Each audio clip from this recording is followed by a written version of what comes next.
ত্রয়োদশ জাতীয় সংসদ নির্বাচনে বরিশাল বিভাগের ২১টি সংসদীয় আসনে এখানে ১৮টিতে জয় লাভ করেছে বিএনপি, ২টিতে জামায়াতে ইসলামী এবং একটিতে ইসলামী আন্দোলন বাংলাদেশ। আর এই মুহূর্তে আমি যুক্ত করে নিতে চাই ইসলামী আন্দোলন বাংলাদেশের সিনিয়র নায়েবে আমির শাহেখে চরমোনাই মাওলানা মুফতি সৈয়দ মোহাম্মদ ফয়জুল করিম। আপনাকে আমাকে সময় দেওয়ার জন্য ধন্যবাদ জানাচ্ছি। আপনি বরিশাল ৫ এবং বরিশাল ৬ দুটি আসন থেকে নির্বাচনও করেছিলেন। দুটি আসনই দেখেছি যে বিএনপি জয়যুক্ত হয়েছে। আপনার প্রতিক্রিয়া কি জানতে চাচ্ছি? আমার প্রতিক্রিয়া হলো, আমি নির্বাচনে অংশগ্রহণ করেছি ইসলাম ও দেশের মানবতার খ্যাদমতের জন্য।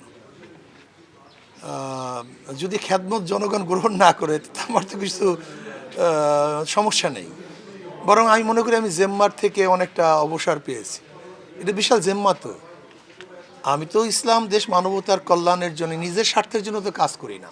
হোয়াইট প্লাস প্রো সেনসিটিভ স্কয়ারে মাঠের বাইরেও তো আমরা এভাবে দেশপ্রেম দেখাতে পারি, বা নিজের স্বার্থের জন্য আমি নির্বাচনে অংশগ্রহণ করিনি।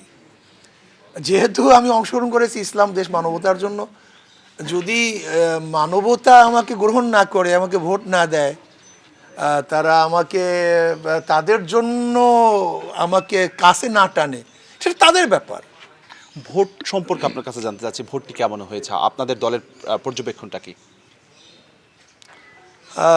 একটা কথা হলো, নির্বাচনের আগে এবং রেজাল্টের পরে আমি মিল খুঁজে পাচ্ছি না। আমি বহুল সমস্যা নেই, কারণ নির্বাচনের আগে একটা পর্যবেক্ষণ হয়, নেতা কর্মী, জনগণ, ভোটার সবার কাছে জিজ্ঞাসা করা হয় যে কি অবস্থা।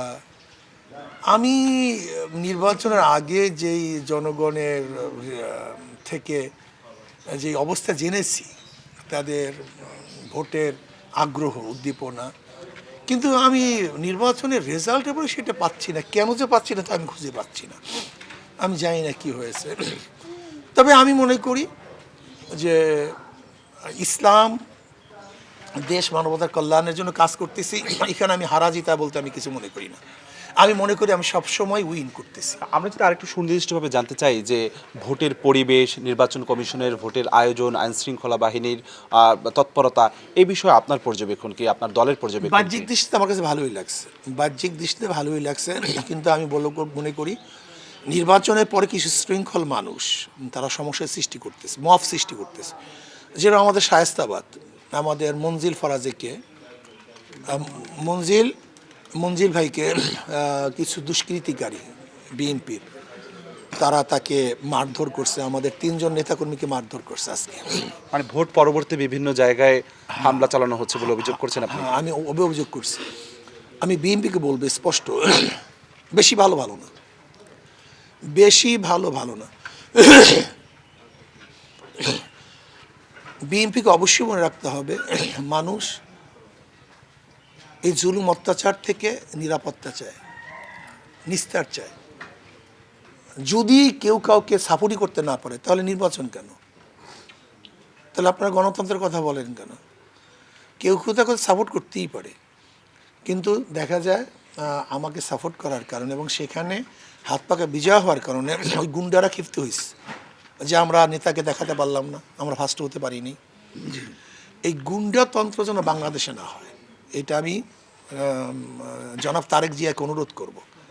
এই গুন্ডাতন্ত্র থেকে বাংলাদেশকে হেফাজত করতে হবে। তাহলে কি ফলাফল কি আপনারা যেটা এসেছে সেটি কি আপনারা মেনে নিয়েছেন?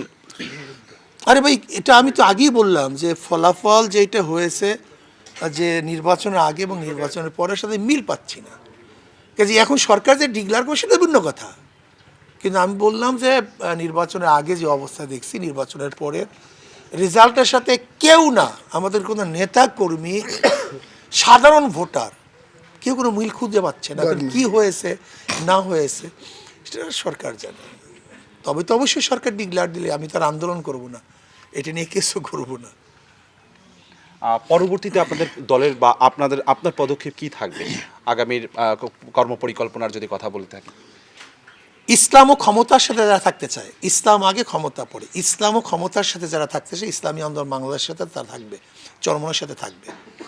আর যারা ক্ষমতা ইসলামের সাথে থাকতে চায় তারা অন্য কোনো দল করবে। আমরা ইসলামকে প্রায়োরিটি দেব, ইসলাম আগে, তারপরে ক্ষমতা। আর কেউ ক্ষমতা আগে ইসলাম পরে।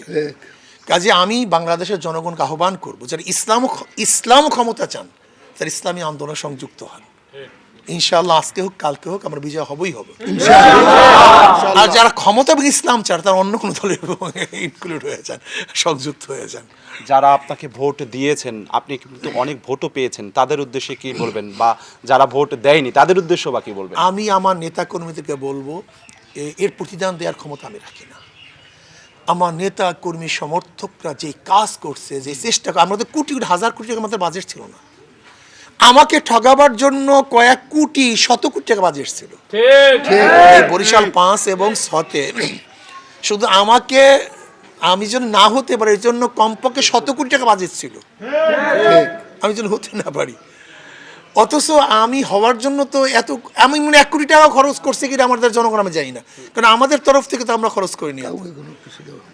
সেখানে জনগণ নিজেদের থেকে নিজেদের হাজারো গরিব দুঃখী রিক্সাওয়ালা ভ্যানওয়ালা রিক্সা বন্ধ করে, ভ্যান বন্ধ করে, অনেকেরা আবার ডেলি কর্মচারী, এরা ডেলি কাজ বন্ধ করে, আল্লাহু আকবার, যেইভাবে চেষ্টা সাধনা করছে, এদের প্রতিদান দেওয়ার ক্ষমতা আমার নেই।